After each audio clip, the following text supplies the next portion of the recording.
economics, education, entertainment, labor, law, politics, religion, sex, and war. If you do not understand racism, which is white supremacy, what it is and how it works, everything else that you understand will only confuse you. Confuse you. Confuse you. Confuse you.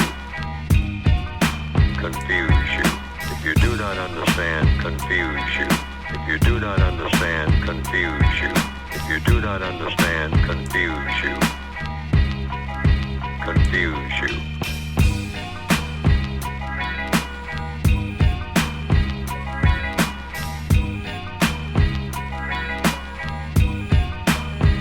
My definition of white supremacy and racism, I use those two terms as synonyms. I use the same definition for both terms. That definition is as follows: a global system of people who classify themselves as white and are dedicated to abusing and or subjugating everyone in the known universe whom they classify as not white. Economics, education, entertainment, labor, law, politics, religion, sex, and war.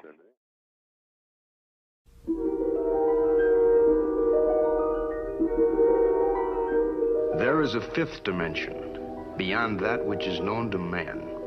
It is a dimension as vast as space and as timeless as infinity. It is the middle ground between light and shadow, between science and superstition, and it lies between the pit of man's fears and the summit of his knowledge. This is the dimension of imagination. It is an area which we call the Twilight Zone.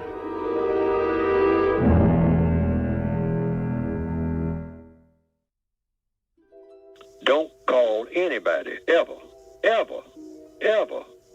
any name except the name that the person wants to be called.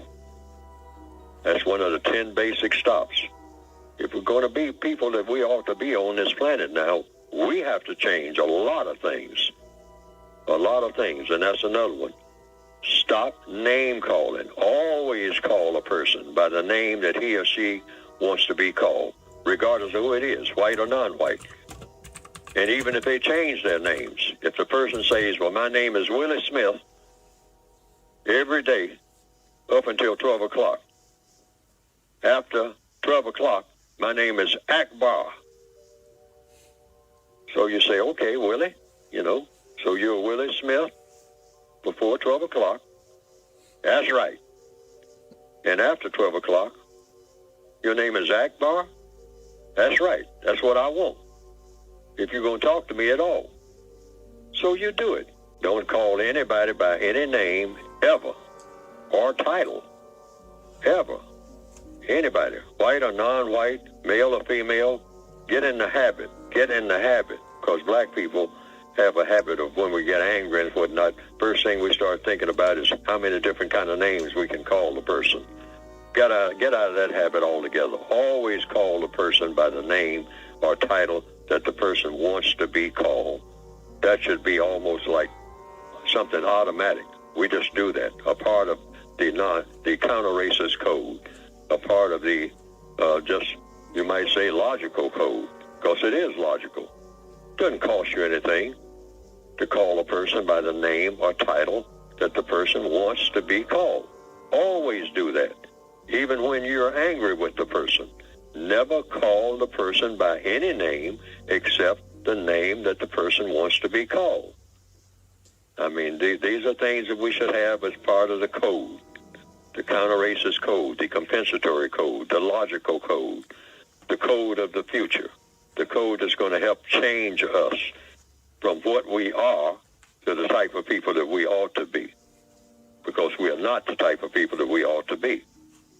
Well, stop bragging about how we are. We are not the type of people that we ought to be. Neither are the white supremacists. Neither are white people in general.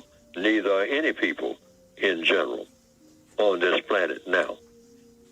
So we should be pioneering the way that people ought to be all the time, thinking about ways to do that. Okay, and name calling, we should get rid of that altogether. That's just something we don't do. We should be known for people who don't do that. Tom. The Tom caricature portrayed black men as faithful, happily submissive servants. The Tom caricature was born in antebellum America and took the form of a smiling, wide-eyed, dark-skinned server. A field worker, cook, butler, porter, or waiter, the Tom was dependable and eager to serve his white master. The Tom was often old, physically weak, and psychologically dependent on whites for approval. And name calling, we should get rid of that altogether. That's just something we don't do. We should be known for people who don't do that. This whole meritorious manumission policy is in effect, moving along at the same time, this control system. About 1852, a lady named Harriet Beecher Stover wanted to write about it. So she then wrote about the whole thing. She interviewed a guy whose name was Henderson, which you all know as Uncle Tom. He then told about the story. She wrote a book called Uncle Tom's Cabin. But in that book, contrary to what most people think, Uncle Tom was not the bad guy. The bad guy was Sambo. And so I'm asking you all as my brothers and sisters, please in the future don't call a black guy who you know is worthless and trifling. Don't call him an Uncle Tom. That's complimenting him. Call him his real name, what he's entitled to, and that's a Sambo. Any black person sells his own people out and will do them in, he is a Sambo. Now, what is a Sambo again? Going back to meritorious manumission in 1710, the whole conditioning process, the whole brainwashing system, the whole social engineering system says that you must teach black people to see the world through the eyes of whites. You must see everything through their eyes. You must accept their values, their superiority, whatever they think and feel, and that way we got you contained. And that's why when you see somebody like Colin Powell, somebody running for office, they say, well, you can run for office if you see the things the way we want to see them. If you want to be conservative, you can run for office. If you want to place a lot of importance on abortion, you can run for office. If you want to talk about being anti-taxes, you can run for office, which means if you see things the way we see them as a black person, you're safe. You're acceptable. And if you don't want to do that way, then become an athlete or an entertainer. So therefore, don't you identify with the rest of those blacks in the country. You stay away from them. They're bad. And you start going around and you try to go get a penny out of an athlete and entertainer, do something for the black community. They're going to do it. Their advisors won't let them do it. The agents won't do it. Their promotion people won't let them do it. They're going to identify with your community because, again, they have now already died and gone to heaven. Okay, so when Harriet Beecher Stover put out her book, what she tried to tell black folk is that Uncle Tom was not a bad guy. See, Uncle Tom, if you read that book, and most blacks, 90% of blacks never read it. They always call another black, he's an Uncle Tom, he's an Uncle Tom. He's not an Uncle Tom. If you read the book Uncle Tom was a guy who would not beat black women. Uncle Tom in that book was a guy who would not beat other blacks to make them pick more cotton. Uncle Tom was a guy who would come in at night and take cotton out of his own bag and put it in other black folks' bags so they wouldn't get whippings at night. Uncle Tom was a guy who would not tell where black folk were hiding when they went across the river, when they broke free as slaves. But Simon Legree, the white slave master, had a black that followed him around named Sambo, who always says, you show me, give me the right, I'll show you how to trees the coons. I'll show you where they hides. And see, that's the guy. See, his role responsibility was going back to meritorious manumission. I told you about where you got to protect white folks' property and protect their wealth. He says, I will protect it and find it for you. And that's why you read in the movies and books that came out after Uncle Tom, you always had a black guy, a black slave, was running down the road saying, Master, master, here comes the army. Let's hide our silver and gold. And you all say, our? How did it get to be our? He always want to say something that doesn't even belong to him. And that showed up all through history. And today you got the same kind of personality doing it. And now he's not saying let's hide our silver and gold. He's called himself a conservative. I'm also against affirmative action for black folk.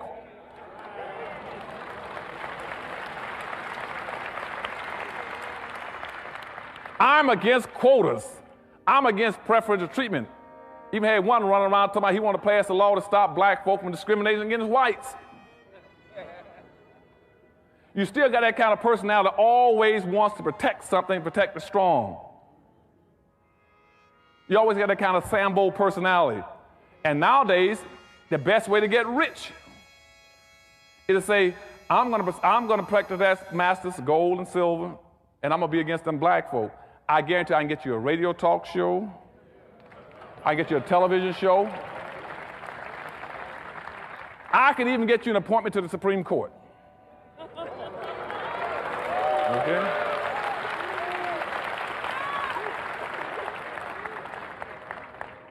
You tell me how many black folk you want to sell out, and I guarantee I'll show you how to make money. Because you see, every ethnic group, every religious group, every racial group, every political group has always made money off of black folk. Okay? Okay? And name calling, we should get rid of that altogether. That's just something we don't do. We should be known for people who don't do that. Well, Jake Tapper, we are delighted to talk to you, but we've invited you here to play a game we're calling... It's Mr. Bojangles to you. So you're named Tapper, but you're a reporter. That makes no sense. So we thought we'd ask you 3 questions about an actual tapper, Bill Bojangles Robinson. Some say he was one of the greatest tap dancers ever. Get 2 right, you win a prize for one of our listeners, Carl's voice on their voicemail. Carl, who is Jake Tapper playing for? He is playing for Andrew Rosso from Northfield, Minnesota. All right, ready to go, Jake? I am. Here we go. Your first question. Bill Bojangles Robinson was one of the greatest tap dancers in history, but he also had another distinction. What was it? A, he invented the sport of greyhound racing. B, he held the record for the backwards 75-yard dash. Or C, he introduced Thai food to the American public. Huh.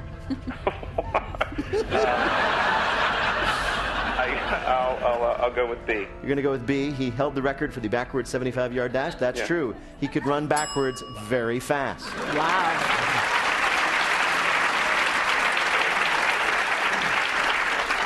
So who did bring us Thai food? I imagine a very large number of Thai people. That would be my guess. Brought it all the way from the old country. Yeah, exactly. All right, second question. Bojangles' most famous routine, of course, was the stair dance. You've seen him do that with Shirley Temple. He says he invented that routine spontaneously when what happened? A, he was going downstairs drunk. He tripped and managed to keep his feet all the way to the bottom. B, he was watching an early version of the Slinky descend some stairs in his home and went, aha. Or C, he was at the bottom of the stairs, the King of England was at the top of the stairs, and it just happened. I'm going to go with A. You're going to go with A. He was drunk, fell down the stairs, caught himself. Hey, I just did a dance. No, it was actually C. He says, the story he told, that he was getting an award from the King of England. King of England was at the top of the stairs. He was supposed to go up there to meet him, and he just danced his way up spontaneously. You know, I shouldn't have gone with the admitting drunk thing because it was like during Prohibition, probably. Yeah, probably. But also, isn't that stair dance? He goes up 2, he comes down 1, he goes up 3, he comes down. Yeah. I would not do that to the king. No. I don't know. You don't want to keep the king waiting. No. Yeah, you're knight. It's like you're going to use that knighting sword for a very different purpose. Yeah, if you keep that up for too long. Well, he would tell stories about himself that may or may not have been true. For example, he once told the story that his original name was Luther, not Bill, but he wanted the name Bill, so he beat up his brother Bill and took it. That's a story he told about him. You never know with Bojangles, is what I'm saying. You never know. This is an exciting thing because now if you get this one right, you win. Here we go. He was an inspiration to many dancers, one of whom, Fred Astaire, played tribute to Bojangles in Fred Astaire's movie Swing Time by doing what? A, falling down a flight of stairs onto his face, getting up and saying to the camera, "You get what you pay for." B, saying, "Why, I'm nothing compared to Bill Bojangles Robinson." Or C, doing a big dance number in blackface. Oh, God. It's probably C, which is horrific. Okay, I'm going to go with C, and I should also just say I do not support that. Yes. You're merely choosing it. Sadly, it was true. That's what Fred Astaire did. It's rather one of the more uncomfortable moments for fans of Fred Astaire, and that he does this big number, not only in blackface, but in this big cartoony suit that was supposed to represent Bojangles' style. He meant it well. What can we say? Carl, it was a different time. It was a different time. Very different time. Very different time. And name calling, we should get rid of that altogether. That's just something we don't do. We should be known for people who don't do that. When Shirley Temple Black died earlier this week, many of the tributes to her mentioned one of the most famous scenes in American movie history, a dance on a staircase that Temple performed with Bill Bojangles Robinson in the 1935 movie The Little Colonel. They were the first interracial couple to dance on screen. As NPR's Elizabeth Blair reports, their partnership was more than just a movie milestone.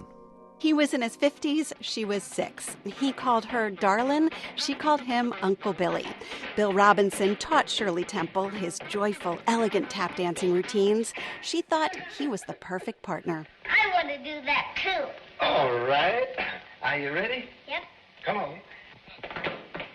Shirley Temple Black told NPR in the 1980s that Bill Robinson taught her to feel the beat rather than count it out. We held hands, and I learned to dance from Bill by listening, not looking at the feet. It was kind of a magic between us. Say, you catch on quick. He was unsurpassed during his lifetime. N.R. Mitgang co-authored a biography of Bill Bojangles Robinson with the late Jim Haskins. He says Robinson was a star in his own right. He was one of the first black performers in vaudeville. His fans included President Roosevelt and Will Rogers. Famous hoofers looked up to him. Gene Kelly and Fred Astaire both said that if it weren't for Bojangles tap dancing, they never would have been the tap dancers that they were. So you have the pint-sized movie star Shirley Temple tapping up a storm with a giant of the art form, Bill Bojangles Robinson. But on and off screen, they were far from equal. Take The Littlest Rebel in 1935. Temple plays a tiny Southern belle. Film historian Donald Bogle says what's troubling about the movie is that Robinson's character, a slave during the Civil War, is made to seem clueless. He has a moment when he's really asked about the war, and he seems completely befuddled that he doesn't understand it. What does that mean, free the slaves? I don't know what it means myself. As in all Shirley Temple films, there's an abundance of optimism, especially in those dance numbers with Bill Robinson.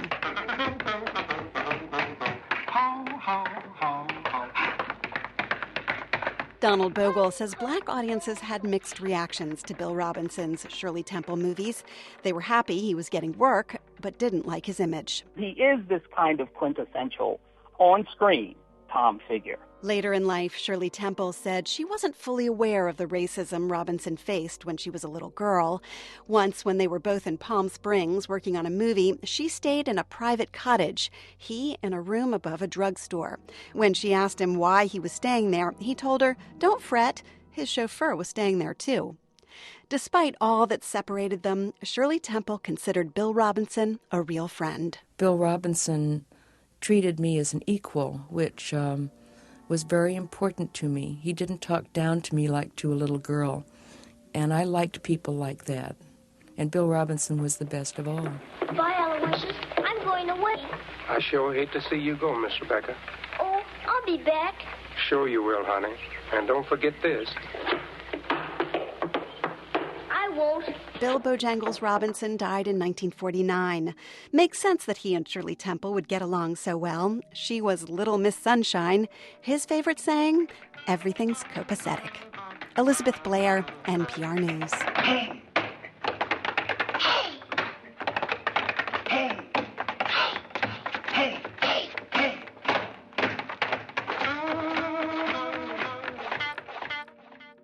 And name calling, we should get rid of that altogether. That's just something we don't do. We should be known for people who don't do that.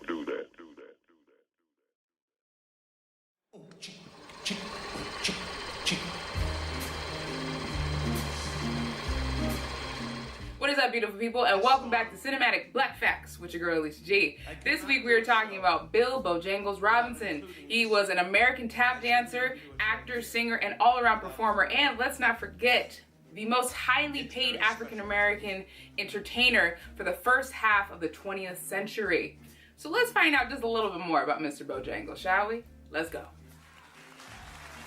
Bill was born Luther Robinson in Richmond, Virginia on May 25, 1878. He was sadly orphaned at infancy and was brought up by his grandmother. He didn't like his name and suggested to his younger brother, William, that they exchange names, and they eventually did.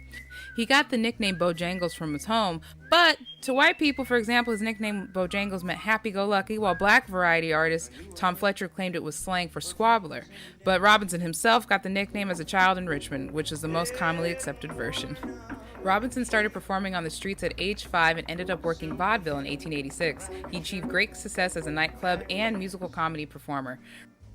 In 1928, he starred on Broadway in a hugely successful musical revue of Blackbirds of 1928, which featured his famous stair dance. The stair dance in which he would tap up and down a set of stairs in a rhythmically complex sequence of steps, a routine that he's unsuccessfully attempted to patent. The show was a breakthrough for Robinson. His catchphrase, "Everything's copacetic," reinforced Robinson's sunny disposition. Although he worked regularly as an actor, Robinson was best known for his tap dance routines. He pioneered a new form of tap, shifting from a flat-footed style to a light swinging style that focused on an elegant footwork. Robinson was a popular figure in both black and white entertainment worlds of his era. He is best known today for dancing with Shirley Temple in a series of films during the 1930s and for starring in the musical Stormy Weather in 1943. Loosely based on his own life and selected for preservation in the National Film Registry. He used his popularity to challenge and overcome numerous racial barriers, including becoming one of the first minstrel and vaudeville performers to appear without the use of blackface makeup, one of the earliest black performers to go solo, overcoming vaudeville's two-colored rule, a headliner in Broadway shows, the first black performer to appear in Hollywood film in an interracial dance team with Shirley Temple, and the first black performer to headline a mixed-race Broadway production. Robinson came under heavy criticism for his acceptance of racial stereotypes of the era.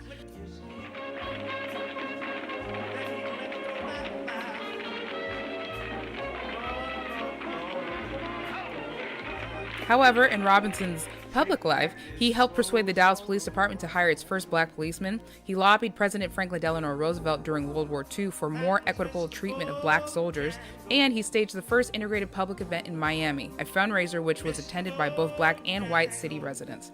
Despite being the highest paid black performer of the time, Robinson died penniless in 1949, and his funeral was paid for by longtime friend Ed Sullivan.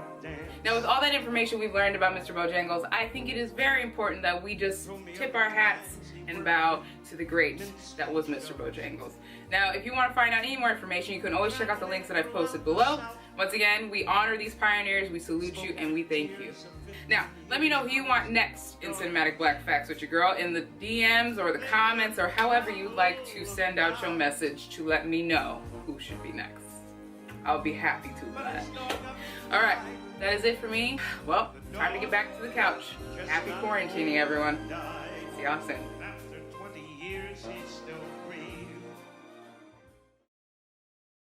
And name calling, we should get rid of that altogether. That's just something we don't do. We should be known for people who don't do that. The year was 1878. Rutherford B. Hayes was president.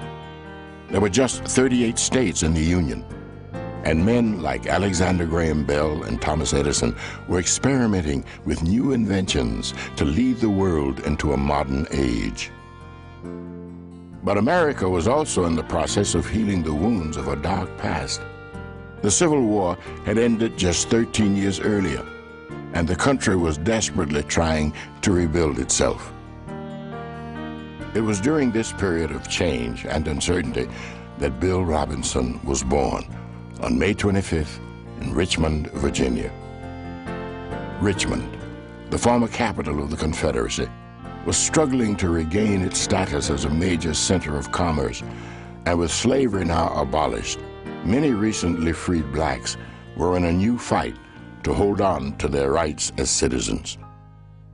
The whole South after the Civil War was in complete, utter turmoil.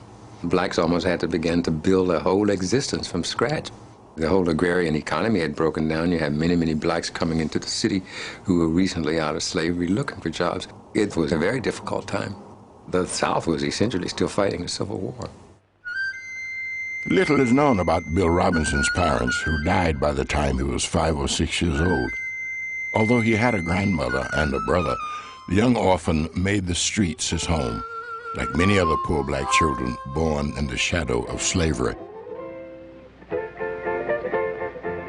Bill left school in the 1st grade and did not learn to read or write. Instead, he spent his days in the local marketplace working odd jobs like shelling peas, shining shoes, and dancing in the streets for pennies. In the evenings, Bill joined the crowd of children who gathered outside Richmond's elegant Ford Theater to dance for the wealthy patrons. Inside the whites-only theater, Richmond's upper crust enjoyed minstrel shows, a popular tradition left over from pre-war days, where white performers in blackface makeup imitated the songs and dances of plantation slaves. In the minstrel shows, as opposed to giving blacks the opportunity to play those roles, the roles actually went to white people. What they did was to get this makeup and put it on white faces and hands to make the white entertainers appear as if they were blacks. Every time a new minstrel show came into town, they used to announce it by parading down the main street of the town, which happened to have been Broad Street of Richmond, Virginia. Bill learned to imitate the parading minstrel performers, and he gained a reputation on the streets as a skillful dancer. He also had a reputation for swiping food from the local merchants, which earned him the nickname Bojangles. Bojangles was a Southern term for mischief maker, which was more than appropriate for Bo at that time. Penniless and unable to read or write his own name, at the age of 12, Bill hopped a freight train to Washington, D.C. to seek his fortune. There, he found a job as a stable boy at Benning's racetrack and considered becoming a jockey, one of the few lucrative professions open to blacks. But he learned more about betting on the horses than about riding them. Having failed to launch a career at the racetrack, Bill returned to street dancing and soon landed his first paying job in show business, playing a pickaninny in a musical show called The South Before the War. A pickaninny was a young black child who had to sing, dance, and look cute up on stage. A lot of people later on looked at this as a demeaning situation, but if it was the only way to get involved in show business and get an education, some people took the opportunity. In those days, they had slavery scenes, and they had the little black kids sitting around with the bandanas on their heads, and they're doing the dance, they're doing the shuffle and the sand dance. They were all pickaninnies. Bill traveled with the show for several years, but when he grew too old for the role of a pickaninny, he ended up back on the streets. The teenager lived from hand to mouth, dancing in beer halls and honky-tonks, any place that would have him. By the time he was 19, he was old enough to join the Spanish-American War as a drummer in a black regiment. After the war, the 22-year-old made his way to the bustling metropolis of New York City, which was growing busier and more exciting every day. Immigrants from all over the world poured into the urban Mecca in search of the American dream. It was the turn of the century, and New York was emerging as the center of the nation's arts, commerce, and entertainment. Bill was able to make a name for himself, dancing in Manhattan's clubs, music halls, and small vaudeville theaters. He soon caught the attention of George W. Cooper, a successful black comedian who invited Bojangles to go on the road with him as his new partner. George Cooper was phenomenal for Bo at that point. Cooper was an incredibly talented straight man, and he taught Bo comedy, and that was an important part of Bo's future. And he taught him professionalism. Working with Cooper meant a steady paycheck for Bill and a chance to play the most prestigious theaters in vaudeville. traveling with their song and dance act 52 weeks a year. Vaudeville was a very interesting type of entertainment. They didn't have the big bands or the chorus lines. They just had acts, very good acts. The most famous theaters in vaudeville were on the Keith and Orpheum circuits. However, these circuits were also predominantly white. Only a handful of black performers like Williams and Walker and Cooper and Robinson found success there. Treated as second-class citizens, they were placed under a number of restrictions, including the two-colored rule. The two-colored rule meant that you could not perform alone on stage as a black performer. The white theater owners would say that it took two black heads in order to have enough sense to entertain a white audience, which is, of course, ridiculous to say, but those were the rules that he was working under. Robinson started out playing the clown to Cooper's straight man, but by the time Bill was 30, the act had evolved to highlight his dancing, which by now was the most popular part of their act. While Bill was a consummate professional on stage, his offstage behavior was another story. Never a smoker or a drinker, Bill had only one weakness: gambling. His obsession was so great that he would sometimes gamble away the weekly paycheck before Cooper ever saw it. Oh, he was a gambler. Bill bet on the racetracks, bet on the horses, but his big thing was pool. He would go to any town and look up the best pool player. He got beat a lot. In 1914, after 12 successful years, Cooper and Robinson ended their partnership. And for the first time since 1902, Bill was on his own. Finding another partner would be difficult, and the 36-year-old dancer longed to have his own solo act. He set his sights on breaking the two-colored rule and approached a successful agent named Marty Forkins for help. Forkins admired his bold ambition, and he devised a plan to make Bill the first solo black dancer in vaudeville. Marty Forkins was very aggressive in trying to make things happen for him, and I don't think there were a lot of people who had managers who believed in them so much.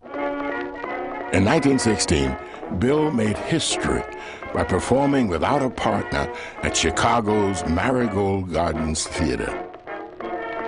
Through sheer determination and talent, Bill Robinson had broken down vaudeville's color barrier. But he could never have imagined the heights to which his fame would soon soar.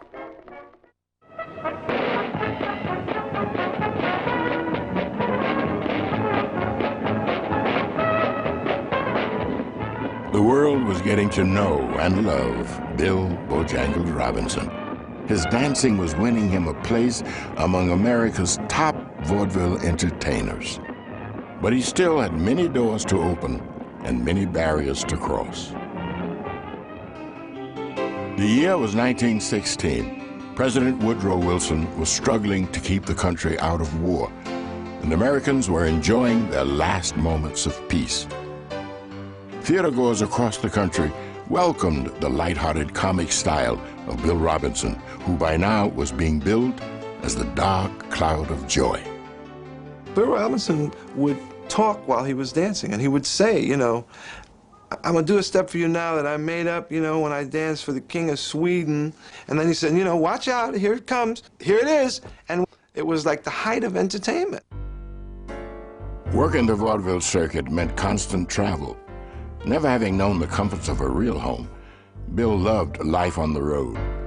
But for a black performer, traveling from town to town meant dealing with racism every day. Even though he had reached such stature as a performer, Bo was never allowed to eat in most places and would have to find meals in kitchens, and could never stay at the hotels, even though he could very well afford to go to the top hotel of any city he was playing in. Racism in America was escalating. D.W. Griffith glorified the Ku Klux Klan in his epic film, The Birth of a Nation. Lynchings in the South were on the rise. And with America now at war, black soldiers found they were treated better abroad than in their own country. By 1920, membership in the Ku Klux Klan soared to 4 million. Bill had learned long ago that segregation and racism were facts of life. However, he would not tolerate injustice. Whatever the cost, even if it meant a fight, Bill stood up for his rights.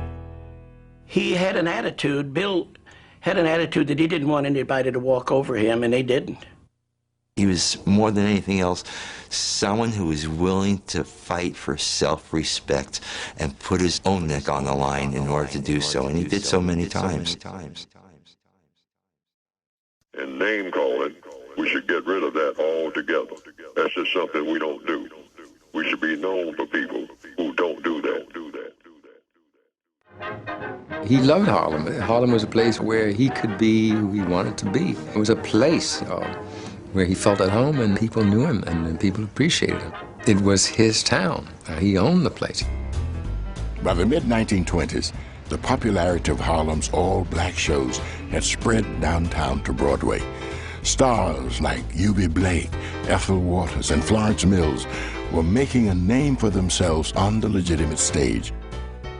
Bill Robinson made his Broadway debut in an extravagant all-black musical entitled Lou Leslie's Blackbirds of 1928.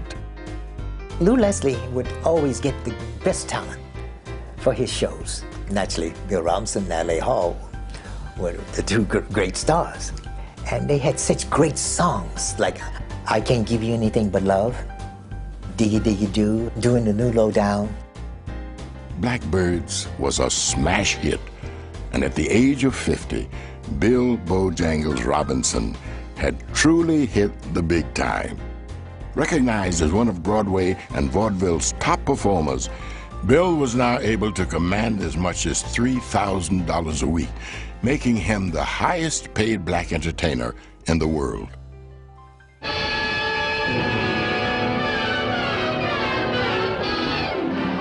On October 29, 1929, the stock market crashed, and the roaring 20s came to an abrupt halt. Harlem was hit hard by the Depression, and its exotic nightclubs now stood alongside soup kitchens and bread lines. Although Bill still made top dollar entertaining New York's elite, he was painfully aware of the suffering of those around him. Uncle Bo could not stand to see anybody, I don't care who you were, without, on any level, he just couldn't stand to see it. I think the thing was that he, having had to live the way he did as a youngster, never wanted anybody else to live that way.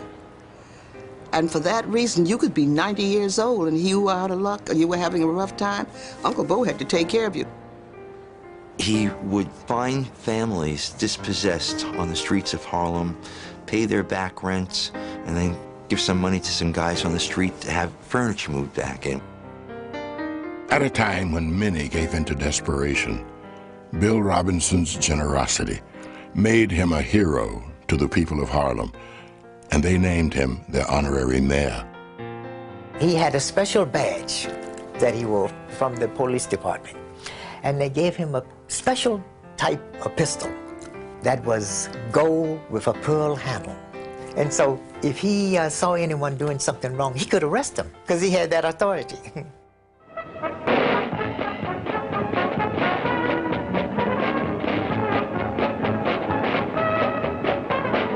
Bill poured all of his extra time and energy into benefit performances for charities, both as an entertainer and as a producer.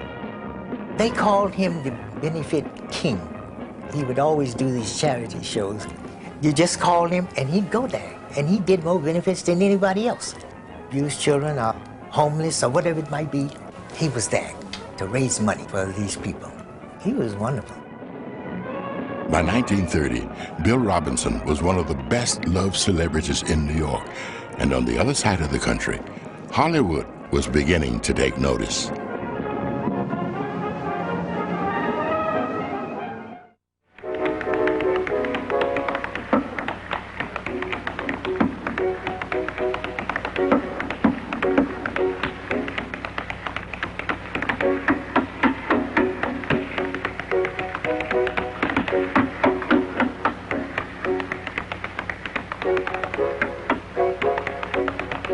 It was the 1930s, and motion pictures had replaced vaudeville as the nation's #1 form of entertainment. Bill Robinson made the step up to movies with a starring role in Harlem is Heaven, an all-black film made for black audiences. But he wanted to work in mainstream Hollywood, even though it had little to offer black actors. In his only studio picture, the 1930 RKO musical, Dixiana, he had been relegated to a brief dance number, but he was determined to make it in the big time. And in 1934, when he was offered a role in a major motion picture, he was off to Hollywood.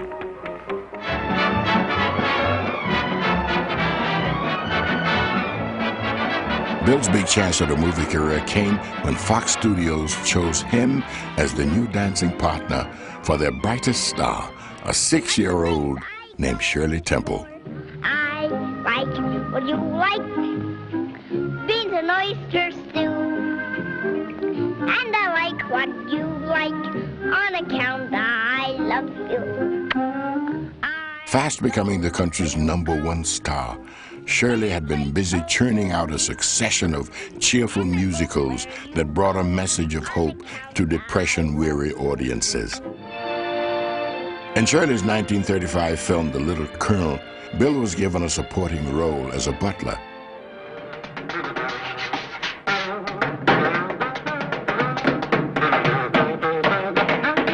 He taught the precocious youngster a simplified version of his staircase number, and together, they made Hollywood history. I want to do that too. All right. Are you ready? Yep. Come on. Say, you get your own quick. He used to say, Shirley, take small steps, or you know what happens. And she would look at him and just say, yeah, I'd land on my keister. And that was their bonding together.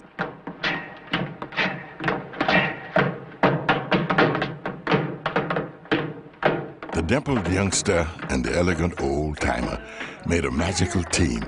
The Little Colonel was a box office smash, and Bill was immediately signed to a 4-picture deal at Fox. His first film on his new contract was In Old Kentucky, with America's favorite grown-up star, Will Rogers.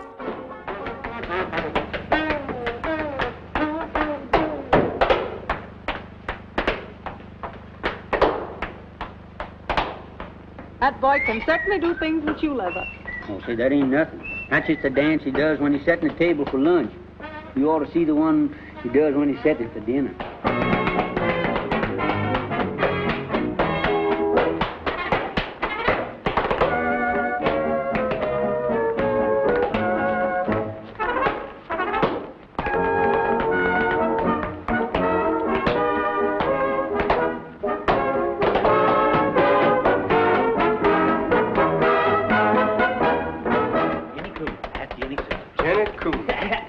In Old Kentucky was one of Fox's top moneymakers of 1935.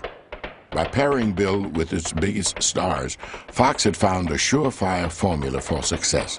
But for Bill, this success came at a price. When Bo was in vaudeville and on Broadway, he was very proud of his dress symbol, which was top hat and tails.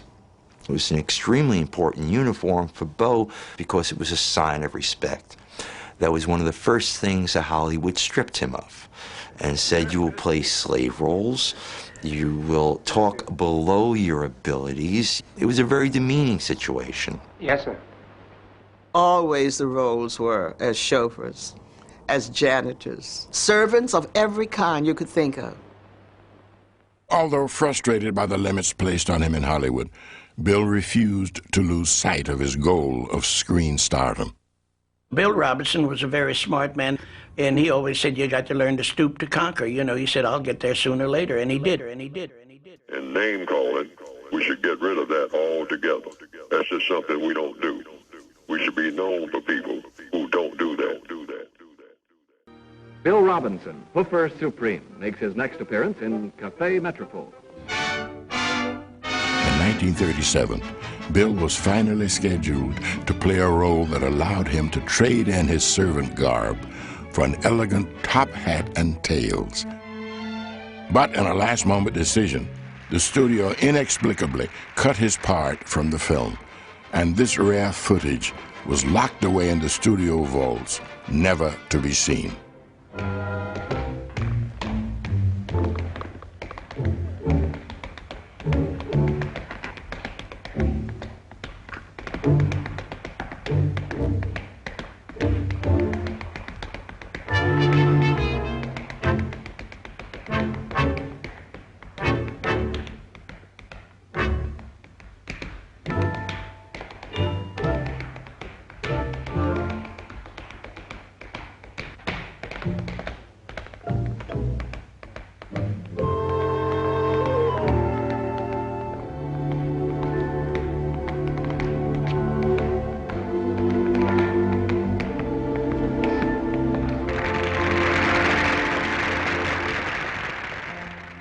With his dance number pulled from public view, Bill's hopes for a sophisticated screen image were lost, and the studio returned him to playing stereotypical roles.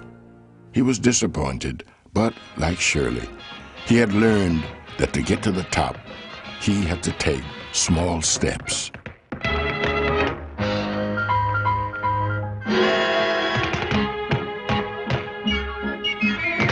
The next year, Bill and Shirley delighted audiences with two more films, Rebecca of Sunnybrook Farm and Just Around the Corner. The chemistry between them still glowed brightly, but Shirley was growing up. Public tastes were changing, and the dancing duo's popularity was fading. It was becoming clear that the partnership would have to come to an end. I sure hate to see you go, Miss Rebecca. Oh, I'll be back. Sure you will, honey. And don't forget this. I won't. In 1938, after appearing in 8 Fox films, Bill was dropped from the studio roster. Shirley would soon be let go as well.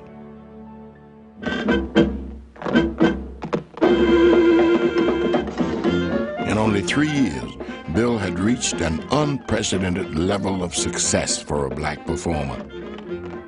Although he had not achieved everything he hoped for, he had won the respect and adoration of his public. Many thought the best part of the 60-year-old dancer's career was over. But Bill would soon show everyone that he wasn't finished with the big time yet.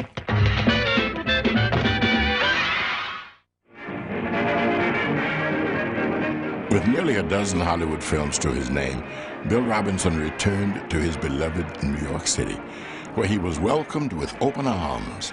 Delighted to be home, he paraded down the streets in celebration of the World's Fair of 1939. As the toast of the town, Bill starred in Mike Todd's production of The Hot Mikado, the most elaborate all-black musical that had ever been produced. Governor Dewey, J. Edgar Hoover, and several battalions of the New York City Police Department showed up on opening night, where Bill received 8 encores.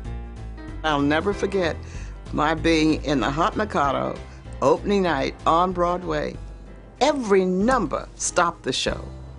We never could come out of the stage door without actually trying to find our ways to the bus or the subway, because the whole audience would be right out there by the stage door waiting for us to come out to get our autographs or to try to get in to see him.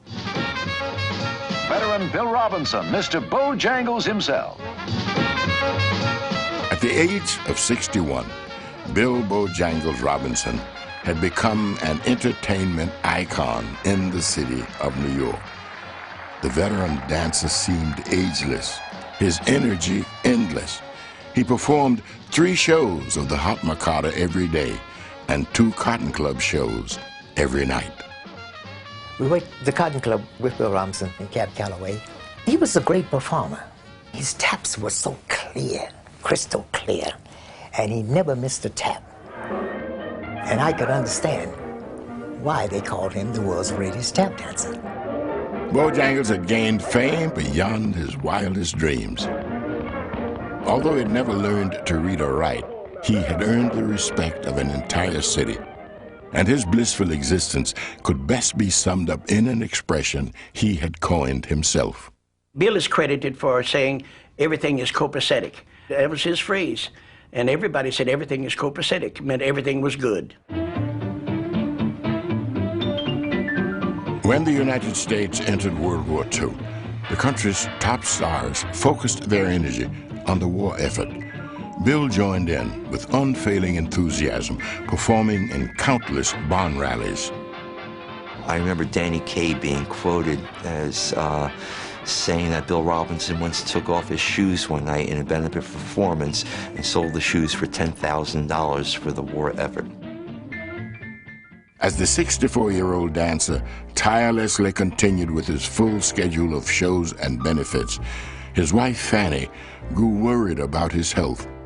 Noticing his chest pains and shortness of breath, she begged him to slow down.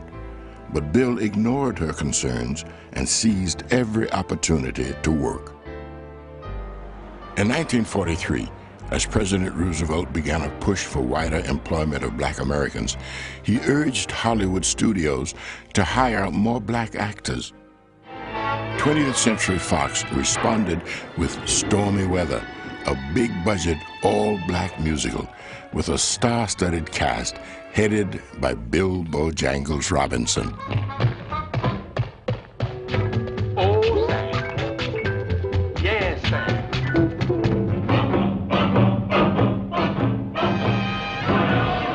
Joining Bill in this lavish extravaganza were music legends Cab Calloway and Fats Waller. His romantic interest in the film was a 26-year-old singer named Lena Horne. Stormy Weather also featured two of Bill's favorite honorary nephews, the Nicholas brothers, in a show-stopping dance number. I remember when we were getting ready to do our number, and he saw these big stairs that they had built for us to jump over each other's heads into splits. And he said to me, "Are you really going to do that?" I said, "Yes." He said, "Well, good luck." Stormy Weather was a major milestone for blacks in Hollywood, and it was a personal milestone for Bill. Not only was he playing the leading character in a Hollywood film, he was finally given the opportunity to act and dress like the successful performer that he was. Baby, tell that lucky day you know darn well. Baby, I can't give you anything but love. He was a movie star. That was the thing that separated him, that made everybody so proud of him. He was a real movie star.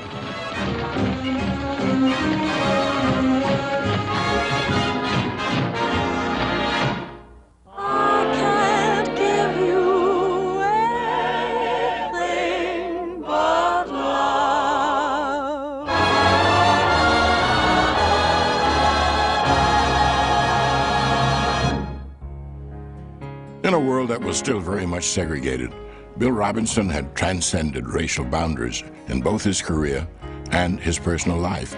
His diverse group of close friends and colleagues included Jackie Robinson, Fred Astaire, Ed Sullivan, Joe Louis, and Milton Berle. He had many, many friends, all different nationalities, races, and they all loved him. Because of his personality, he had a great personality on stage and off stage. Bill returned to the stage and born happy. But when he began spending too much time with a shy young chorus girl named Elaine Plains, his wife Fanny asked for a divorce. In June of 1943, the couple ended their 21-year marriage. Bo was aging at this point, and Bo had a bad heart. Fanny wanted him to stop dancing to live longer. This is something that Bill Robinson would not listen to. And that, more than anything else, was one of the major causes of the divorce. She couldn't live with him and watch him in pain, and he couldn't live without dancing. On January 27, 1944, at age 65, Bill married the 24-year-old Elaine. As always, Bill flaunted convention and continued to live the life he wanted to lead, defying his age and his health. In 1945, Bill Robinson was 67 and enjoying his status as a legendary figure in the entertainment world.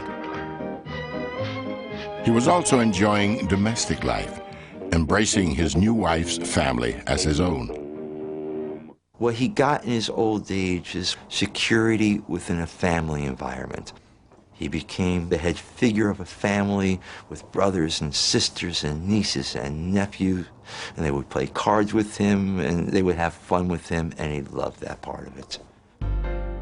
But Bill wasn't about to retire. In 1945, he starred in yet another Broadway show, Memphis Bound, an all-black version of Gilbert and Sullivan's HMS Pinafore.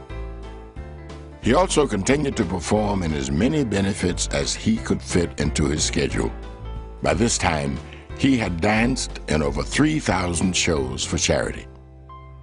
He was generous to a fault. He was a very, very generous person, and I think he enjoyed his celebrity, and he enjoyed what his celebrity enabled him to do to help other people. At age 68, Bill's health was seriously deteriorating, but he insisted on taking another show on the road, the Bill Robinson Concert Review. His longtime manager, Marty Forkins, gave up all his other clients in order to go on one last tour with his dearest friend, with whom he had shared so many battles and triumphs. God bless Mr. Forkins. He was right there. He really treated Uncle Bo as though he was a blood relative instead of just a client. He protected him all the way down the line. Bill's family grew alarmed as his heart began to fail him. But despite doctors' warnings, he refused to slow down. On November 14th, 1949, Bill had a massive heart attack. For days, an anxious public listened to frequent radio bulletins on his condition as he lay in the hospital. On November 25th, Bill Robinson died at the age of 71. As his fans across the country mourned the loss of a national treasure, the people of New York joined in a tearful farewell to the man who had brought them so much joy. There has never been, and I doubt there will ever be, another funeral like that. You saw people lining both sides of the street and the park and the thruway. He didn't have a mother, he didn't have a father, but nobody in this world has ever been grieved for as he has. Kings and queens haven't gotten that. And you never saw so many grown men with the tears coming down and reaching back to get their handkerchiefs. It was the largest funeral in New York's city history. Over 1.5 million people lined the streets from Harlem to Brooklyn. His body lay in state at the Armory up in Harlem because it was large enough to hold the crowds. It was an outpouring of love. He was so generous to New York City and so revered. He was a dignitary in his death. They lined up. It was huge, and it wasn't just New Yorkers. I mean, people came from all over the world to mourn his passing. Having spent, gambled, or given away his fortune, Bill died virtually penniless. Friends and colleagues raised the needed funds for his elaborate funeral. Ed Sullivan coordinated the ceremony, and honorary pallbearers included Duke Ellington, Joe Louis, Bob Hope, Jackie Robinson, Joe DiMaggio, and Irving Berlin. In his eulogy, the Reverend Adam Clayton Powell Jr. said, "Bill wasn't a credit to his race, meaning the Negro race. Bill was a credit to the human race. He was not a great Negro dancer. He was the world's greatest dancer. Bill was so revered by everyone. Bill had both white and black people who were in awe of him. Everybody loved Bill Robinson. All of us who have come behind Bill Robinson owe him a debt of appreciation. Because as I sat in the movie theater watching him dance, I could also see the Little Rock riots and how they didn't want people like me to come to a school. To see him, it made me feel like it was possible that I could do that. I don't think there'll be another person like him. And I miss him very much because he was my favorite. He was in a class all by himself. There was only one Bill Robinson. We are sick and tired of being sick and tired. Today it's time to stop singing and start swinging. We're coming to get our check. You are now listening to P.A.R. That's People Activity Radio. And I'm your host, JohnGHorse.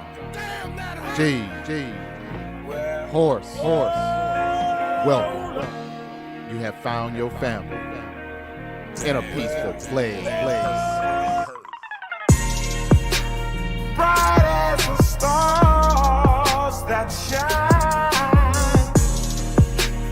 dark as the sky. I know this love of mine, it will never die. And I just P.A.R. is a family-friendly information distribution program seeking to inform non-white people, in particular black classifieds, and assisting in counter-racist codification. The title of today's episode is The Tragic Legacy of Acting Black, Episode 6. Bill Bojangles Robinson, the artist, pays the price. And I will repeat the title one more time. The Tragic Legacy of Acting Black, Episode 6.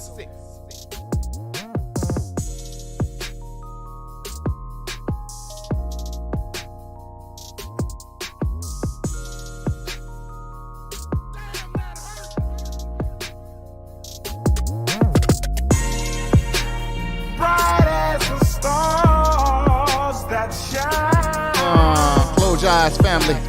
Dark as the sky. Breathe it in. Can you smell what old John G's cooking?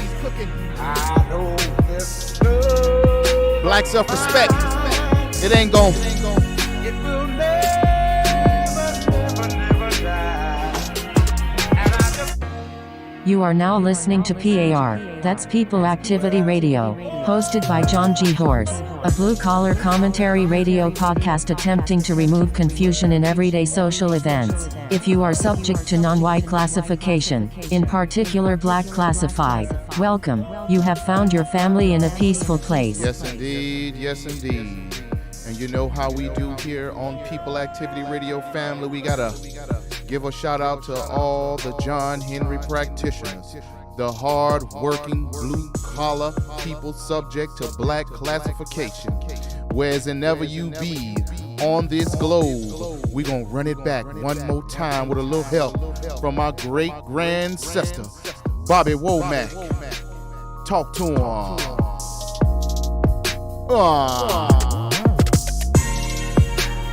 bright as the stars that shine. Yeah. Dark as the sky. I know this love of mine. It will never die. And I just Ain't gonna die, ain't going nowhere, it ain't over till we win, family.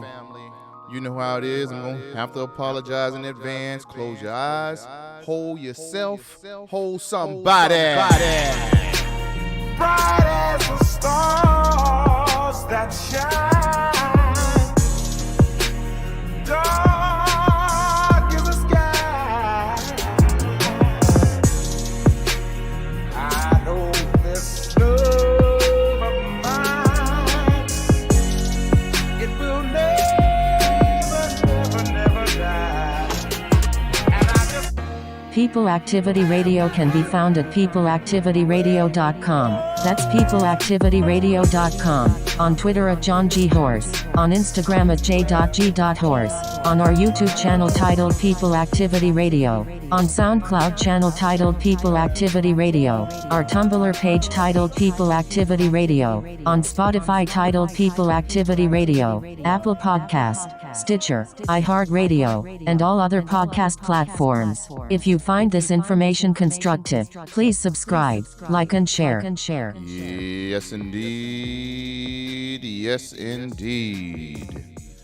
If you find any of this information remotely constructive, please subscribe, like, and share. And this is indeed P.A.R. People Activity Radio, and I am your gracious and humble host, John G. Horse. And I will repeat the title of today's episode one more time. The title of today's episode is The Tragic Legacy of Acting Black, Episode 6. Bill Bojangles Robinson, the artist pays the price. And what do you mean, John G, by the artist pays the price? Yes, and that is a lyric from the late, great Marvin Gaye. If you're familiar with that foundational United States Black classified cultural classic, the artist pays the price so you don't have to pay. Yes, indeed. Yes, indeed. The great grandcestor Marvin Gaye. Look it up. Google. Do your Googles, like the young folk would say. And where do we begin? Where do we begin is always the question. And we are discussing one of our greats in the entertainment sector of United States pop culture, and as I call the United States anti-black pop culture.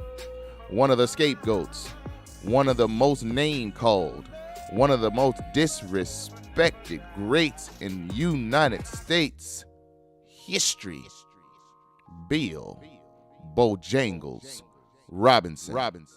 You understand me? And as you heard in the clip that I played earlier, before my presentation, Bill Bojangles Robinson was a bad shut your mouth when it came to that tap dancing. It's not a crime, family. I understand that we in the system of racism, white supremacy, and we kind of look down upon tap dancing, buck dancing, any type of jig cutting, especially when you are less confused and a little bit more informed on the inner workings of racism, white supremacy. They have you scared to eat chicken. They have you scared to eat watermelon. They have you scared to sing. They have you scared to run, jump, and do anything physical and thrive, family. And when I say they, I am talking about people who classify themselves as white. And we here on People Activity Radio practice the religion of anti-blackness, white terror domination, and or the religion of racism, white supremacy. Old John G has a confession, family. You understand me? The more I learn, the more I come to the conclusion that I have been just as confused as I claim that others are. And I will admit, family, I have been extremely confused on this particular ancestor, and I'm going to say grandcestor. And I'm talking about Bill Bojangles Robinson. Yes, indeed. Bill Bojangles Robinson was born in 1878, family, 1 year after the Compromise of 1877. Now, if you've listened to the show, you understand what the Compromise of 1877 is, so we're not going to go into all of that right now. But the grandcestor was born in Richmond, Virginia. I hope I ain't got the wrong city in Virginia, but formerly the capital state of the Confederacy. And our grandcestor, Bill Bojangles Robinson, was born in the infamous, was born in the prerequisite. He was born in what we all keep finding out is an element of black classification in the history of surviving this ma'afa, this Holocaust of people subject to black classification here in these United States and globally. He was born in abject poverty. Don't nobody know what happened to his mama. Don't nobody know what happened to his daddy. The story goes that he was raised by his grandmama. You understand me? And immediately, just as if he was in a third world country, just as if he was in Southeast Asia, the Pacific Islands, the Caribbean, Central and Southern America, he took to the streets for survival. I'm going to say it one more time. Bill Bojangles Robinson, born in 1878 in the former capital of the Confederacy, Virginia, into abject poverty. And don't nobody know when nobody was born, family. I'm going to say this one time. Nobody knows when anybody was born, because when you was born and you were subject to black classification, there was no records kept. You couldn't go to reputable hospitals. Hell, most people was born in in-houses, outhouses, shotgun houses, barns, and wherever you could lay somebody down to give birth. And when it comes to that type of environment, that toxic environment, that people subject to black classification, that people who were descendants of the saviors of the Union. When I say the Union, the United States of America was saved by people subject to black classification who joined the Union Army. And those descendants reward in 1877, 78, 1880s, 1890s, 1920s, all the way up till now, has been a big hot bowl of disrespect and mistreatment that we call systematic anti-blackness. Yes, indeed. Yes, indeed. I will do my best not to go deep into that soliloquy, but I think those of you who listen to this show understand where I'm going with this. Abject poverty. Bill Bojangles Robinson. How do I get out of this? That's his mindset as a child on the streets, hustling, dancing, singing, stealing, doing whatever he has to do to survive. You understand me? I believe our grandcestor joined the military around the Spanish-American wartime, like most did, and put in that work. I think our grandcestor Bill Bojangles Robinson was a veteran. I think our grandcestor Bill Bojangles Robinson, while in the military, was a drummer, drum major, something to do with playing music, singing, dancing, tapping, whatever you want to call it, entertainment. I don't think our grandcestor graduated anything called high school, because when you're on the street selling cigarettes, shining shoes, dancing, pickpocketing, doing whatever you gotta do to survive, abject poverty, ain't got no time to be going to no schooling. You understand me? So you were learning survival strategies, hard knock life. Abject poverty. Don't nobody know where your mom is. Nobody know where your daddy is. So you're making it do what it do. You understand me? I am just setting the palette, giving a foundation of the hustle mentality, of the get it how you live energy that our grandsestor Bill Bojangles Robinson had to rise from. You understand me? Before we start name calling and critiquing, as we usually do, instead of focusing on the usual suspects. The usual suspects, we conclude here on People Activity Radio, are people who classify themselves as white, and practice the religion of anti-blackness, white terror domination, and or the religion of racism, white supremacy, dominating all things that they classify as non-white. In particular, those things, places, and people who they classify as black. You understand me? What old John G is going to do right now, I'm going to read an article on a book that was published and written about our grandsestor, Bill Bojangles Robinson. I'm going to get in the data, and I'm going to get on out of here, folks, because I know y'all probably want to rest, to recuperate, to rejuvenate yourself, to get back out there and clock in, clock out, to do what you got to do to survive this toxic environment. Practice your John Henryism. You understand me?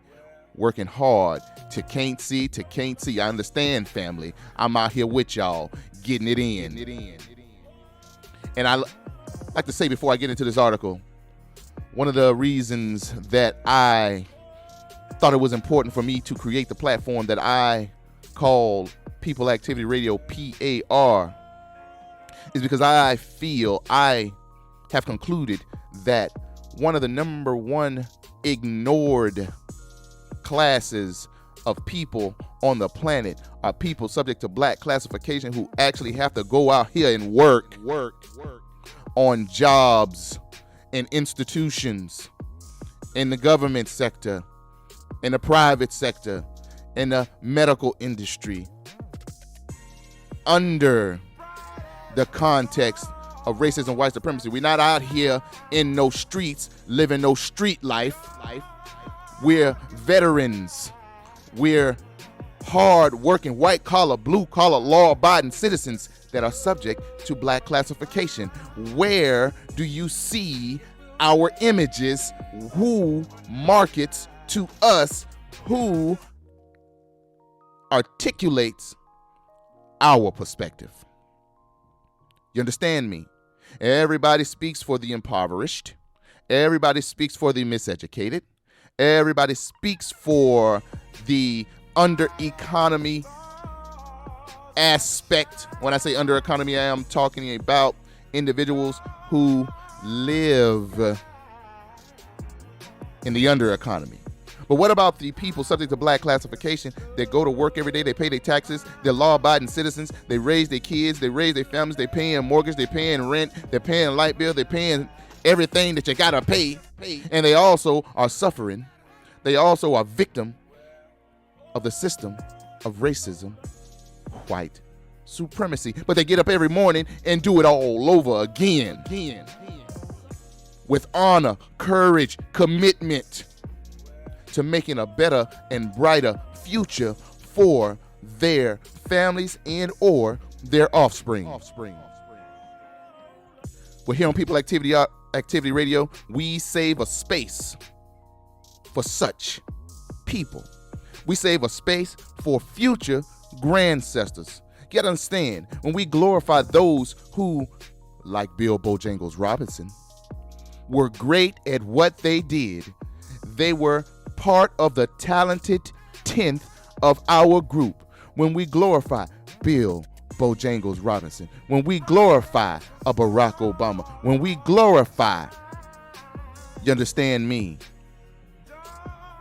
those of us who accomplished great things with the extraordinary talent and commitment in spite of the global system of anti-blackness, of the global system of white terror domination, as Kamal Kambon will call it. In spite of the global system of racism, white supremacy being pounded on our necks day in, day out, in spite of all this, we have all these mighty, great giants subject to black classification. Harriet Tubman, Ida B. Wells, I can go on and on, family. In spite of the toxic environment that we find ourselves in, we glorify those who rose as we should. But when we glorify those who rose, we also have to save space for glorification of those who weren't as talented. Do you understand me? Who didn't shine as bright. We are talking about the masses of people subject to black classification that still, in spite of not being as talented as the talented 10th, in their own right, rose. Because it wasn't a whole bunch of high IQ individuals during the Civil War time joining the Black Union troops. It was the masses of our people. Not saying that we were dumb. What I'm saying is it was a whole bunch of regular blue-collar, hard-working John Henry practitioners that was picking up muskets. You understand me? Now I'm going to get off of that, family, and I'm finna get into the article. Bill Bojangles Robinson. Yes, indeed. Before we start the name calling. And this article is found on P.A.R, web.com, prweb.com, and the article is titled, Celebrate World's Greatest Tap Dancer, Bill Bojangles Robinson, with his re-released biography. And the beginning of the article reads, Bill Robinson, Mr. Bojangles, is a name synonymous with tap dancing. He invented the stair dance, starred in movies and on Broadway, broke the color barrier for dancers in vaudeville, and performed for kings and presidents. His career in American dance was unprecedented. Even today, those unfamiliar with his work know his name from a song, Mr. Bojangles, and Fred Astaire's classic dance routine, Bojangles of Harlem. And if you've ever used the word copacetic, you can thank Robinson. He coined it. The first and only full-length biography of Bill Robinson ever published came out in 1988.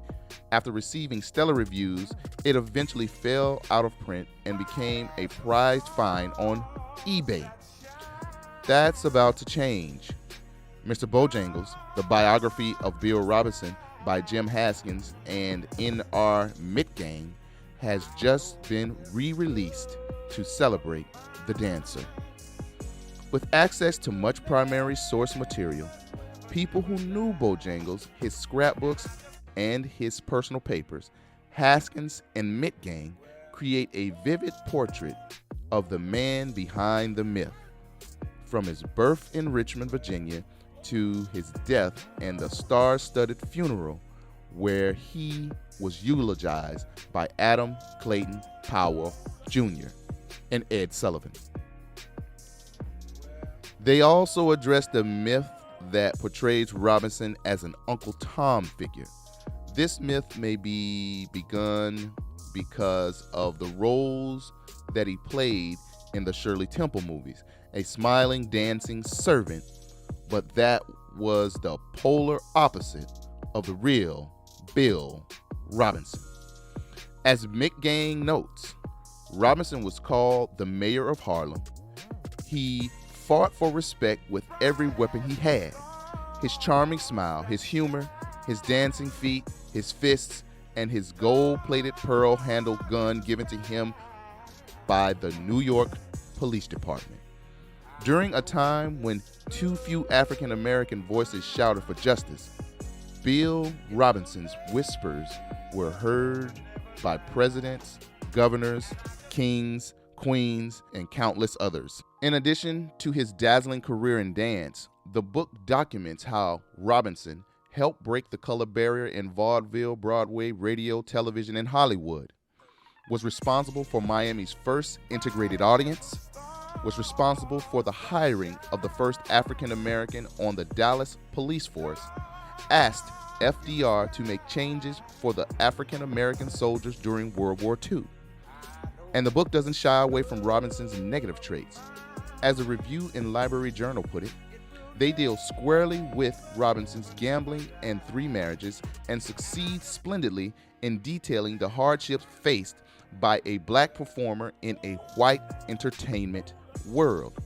In eulogizing Robinson in 1949, the Reverend Adam Clayton Powell Jr., pastor of the Abyssinian Baptist Church in the Harlem, observed Bill wasn't a credit to his race, meaning the Negro race. Bill was a credit to the human race. He was not a great Negro dancer. He was the world's greatest dancer.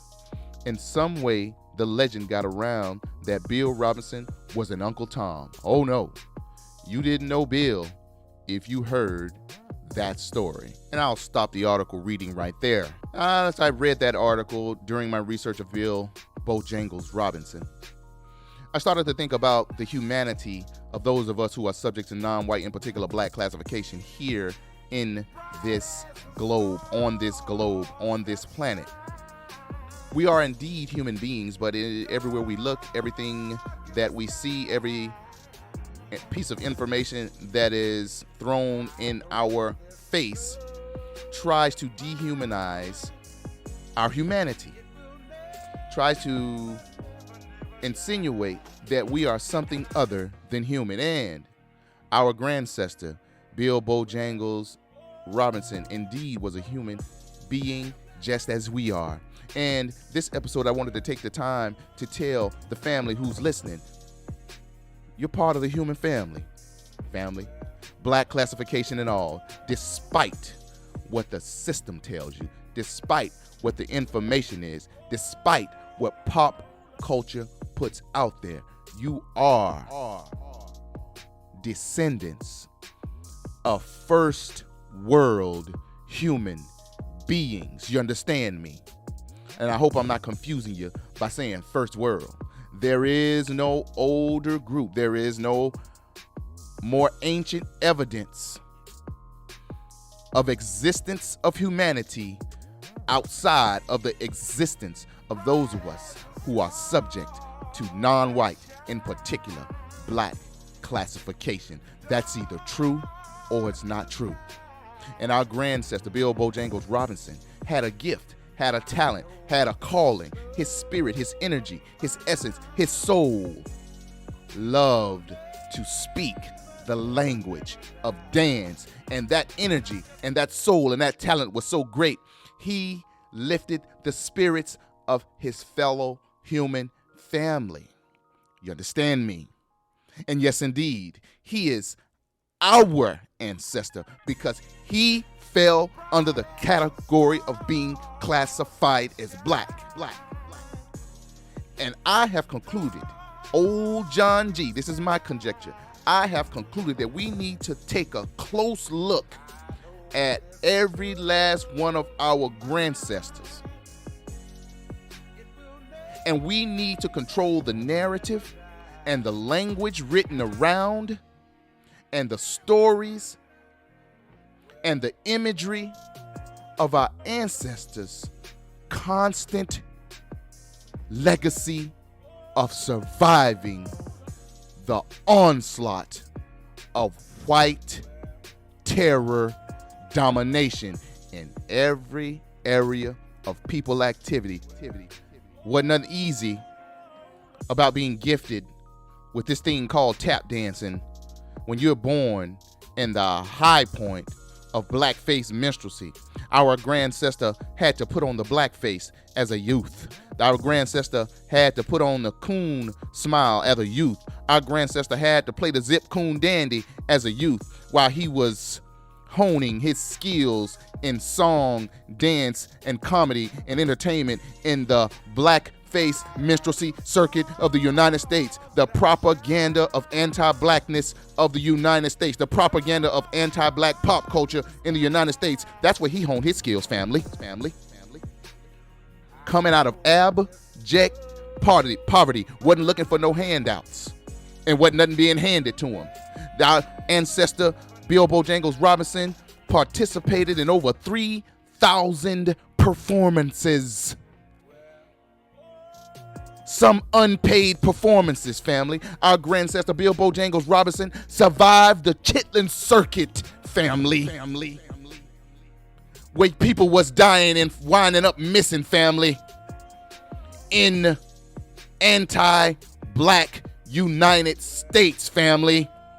Our grandsister operated during the time of the biggest blockbuster that founded what we call Hollywood industry today, under the birth of a nation being debuted in the United States, family. Our grandsister was out there surviving during these times where lynching tripled and quadrupled in the United States after 1915 film The Birth of a Nation was debuted in the United States. He was out there working in the United States where people was being mowed down and strung up and dropping like flies without impunity. How was he able to do that? Because he rode with people subject to black classification that was ready to do whatever it took to survive, family. Everybody wasn't just sitting around shaking and they bones and teeth was chattering, afraid that somebody white was gonna knock on their door and pull them and their family members out. We had some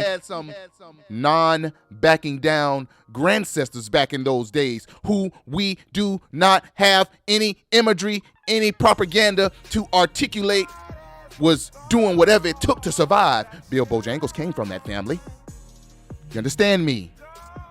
No, he wasn't the greatest mathematician. No, he wasn't the greatest scientist. No, he wasn't the greatest literary writer. No, he wasn't a politician or an educator. No, Bill Bojangles Robinson was a brother from the streets, from abject poverty that rose. How did he get out of abject poverty, family? He smiled and danced his way out. Sitting around here having people have us think that we need to disrespect our grandsters' response to being victim to white terror domination. His response was to be a self-made individual. I don't think the brother could even read real good. If he couldn't read real good, maybe his arithmetic wasn't good either. They say that he made the most money out of any person subject to black classification in the first half of the 20th century. That's what it said. That's what is reported. When a brother died broke. Somebody had to pay for his funeral. I think suspected white supremacist Ed Sullivan footed most of that bill. The biggest funeral in the history of New York City. The grandcestor touched humanity because he was a human.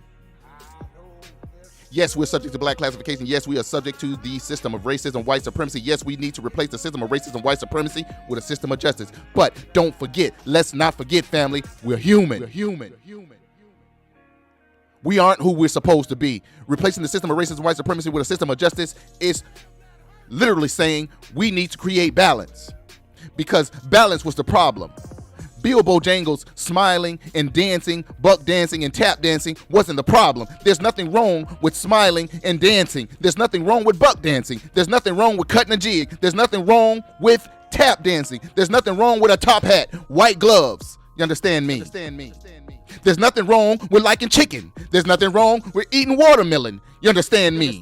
There's nothing wrong with running fast, jumping high. You understand me? There's nothing wrong with being intelligent. There's nothing wrong with being able to articulate yourself. There's nothing wrong with anything that humans do. In particular, when you are subject to black classification, there's nothing wrong with it when you do it. You're under a system that has created propaganda, making you think everything you do is wrong. And whenever you see somebody benefiting or being glorified for doing something that they are talented in and they're subject to black classification, you automatically think there's something wrong with them because you are subject to a system of racism and white supremacy, and they got you accepting this anti-blackness that has been purged, fusioned into our psyche. We sick, family. We ain't been treated. The only way we gonna get up out of this is to replace the system of racism and white supremacy with a system of justice. Now that's either true or it's not true. I promised myself, family, in 2021 that I wouldn't go on these rants. So I'm gonna end with this. Bill Bojangles Robinson and those of your generation. Here on People Activity Radio, old John G, and I hope the family that's listening, we got to give them a black self-respect salute for surviving. There's honor in that. And not only surviving, Bill Bojangles Robinson put his name on the line for all type of attempts to produce justice for those of us subject to black classification. Those of us who are human subject to black classification. Bill Bojangles Robinson was a human subject to black classification. And yes, indeed, he died broke. That's because we're in a system of racism and white supremacy. But at the end of the day, was our ancestor not the most wealthiest individual in the world? Yes, he worked himself to death. As you heard in the clips, his health was deteriorating, but our ancestor said, hey, I'm going to die on the sword. The sword for the ancestor wasn't a gun. The sword for the ancestor wasn't a sword. The sword for the ancestor was his tap shoes, spit shine. And it ain't nothing wrong with that. And I hope I have contributed to less confusion. And always remember, keep learning and stay codified. Bright as the stars that shine, dark as the sky. I know this love of mine, it will never die. And I just People Activity Radio can be found at peopleactivityradio.com. That's peopleactivityradio.com. On Twitter at JohnGHorse. On Instagram at j.g.horse. On our YouTube channel titled People Activity Radio. On SoundCloud channel titled People Activity Radio. Our Tumblr page titled People Activity Radio. On Spotify titled People Activity Radio. Apple Podcast, Stitcher, iHeartRadio, and all other podcast platforms. If you find this information constructive, please subscribe, like and share. Economics, education, entertainment, labor, law, politics, religion, sex, and war. If you do not understand racism, which is white supremacy, what it is and how it works, everything else that you understand will only confuse you. Confuse you. Confuse you. Confuse you. Confuse you. If you do not understand, confuse you. If you do not understand, confuse you. If you do not understand, confuse you. Confuse you.